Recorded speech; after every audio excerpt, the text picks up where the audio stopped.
Hi friends, welcome to Kokila's channel. இந்த வீடியோல அரைக்கீரையோட தண்டு பொரியல் எப்படி செய்யறது பார்க்கலாம் வாங்க. அதுக்கு ஒரு பாத்திரத்தை எடுத்து 4 ஸ்பூன் எண்ணெய் ஊத்திக்கலாம். எண்ணெய் நல்லா சூடான பிறகு 1 ஸ்பூன் கடுகு போட்டுக்கலாம். அப்புறம் ஒரு பெரிய வெங்காயம் கட் பண்ணி வச்சிருக்கத போட்டுக்கலாம். 1 ஸ்பூன் சால்ட் போட்டுக்கலாம். கொஞ்சமா கறிவேப்பிலை போட்டுக்கலாம். நல்லா வதக்கி விட்டுக்கலாம். 2 சின்ன தக்காளி கட் பண்ணி வச்சிருக்கத போட்டுக்கலாம். போட்டுட்டு நல்லா வதக்கி விட்டுக்கலாம்.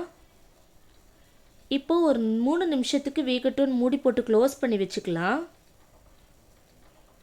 3 நிமிஷம் கழிச்சு ஓபன் பண்ணிட்டு நல்லா வதக்கி விட்டுக்கலாம். இப்போ அரைக்கீரையோட தண்டை சின்ன சின்னதாக கட் பண்ணி வச்சிருக்கத போட்டுக்கலாம்.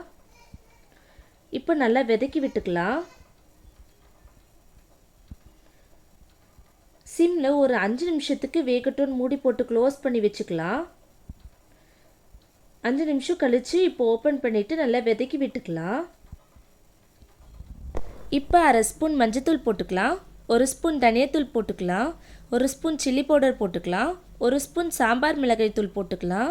நல்லா கலந்து விட்டுக்கலாம். இப்போ ஒரு கிளாஸ் வாட்டரை ஊற்றிக்கலாம். நல்லா மிக்ஸ் பண்ணிக்கலாம். சிம்ல ஒரு 3 நிமிஷத்துக்கு வேகட்டும் மூடி போட்டு க்ளோஸ் பண்ணி வச்சுக்கலாம். இப்போ 3 நிமிஷம் கழிச்சு ஓபன் பண்ணிட்டு நல்லா கிளறி விட்டுக்கலாம். இன்னொரு வாட்டி சிம்ல ஒரு 2 நிமிஷத்துக்கு வேகட்டும் மூடி போட்டு க்ளோஸ் பண்ணி வச்சுக்கலாம்.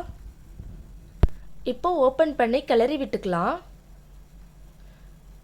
இங்க பாருங்க அரைக்கீரை தண்டு பொரியல் ரெடி ஆயிடுச்சு.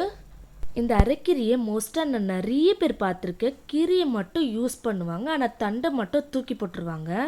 ஆனால் அப்படிலாம் செய்யாதீங்க. தண்டில் நிறைய பெனிஃபிட்ஸ் இருக்குது. அதனால் இந்த கீரையோட தண்டை பொரியல் பண்ணி சாப்பிடுங்க. இல்லைன்னா கீரையோட தண்டும் சேர்த்து கீரை கடையல் பண்ணி சாப்பிடுங்க. ரொம்ப நல்லது. அப்புறம் அரைக்கீரையில் கால்சியமோ பொட்டாசியமோ ரொம்ப அதிகமாக இருக்குது. அப்புறம் சளியோட இரும்பல் இருந்ததுன்னா இதை சாப்பிட்டா ரொம்ப ரொம்ப ரொம்ப நல்லது. அப்புறம் கண் பார்வை மங்கலாக இருக்குது, கண்ணு குத்துறா மாதிரி இருக்குது, ஐ ப்ராப்ளமாக இருக்கிறவங்களுக்கு கீரை சாப்பிட்டா ரொம்ப நல்லது. கண்டிப்பாக இந்த கீரையை மிஸ் பண்ணாமல் சாப்பிடுங்க. இந்த வீடியோ உங்களுக்கு பிடிச்சிருந்ததுன்னா லைக் பண்ணுங்கள், ஷேர் பண்ணுங்கள், கமெண்ட் பண்ணுங்கள். அப்புறம் மறக்காமல் சப்ஸ்கிரைப் பண்ணிடுங்க.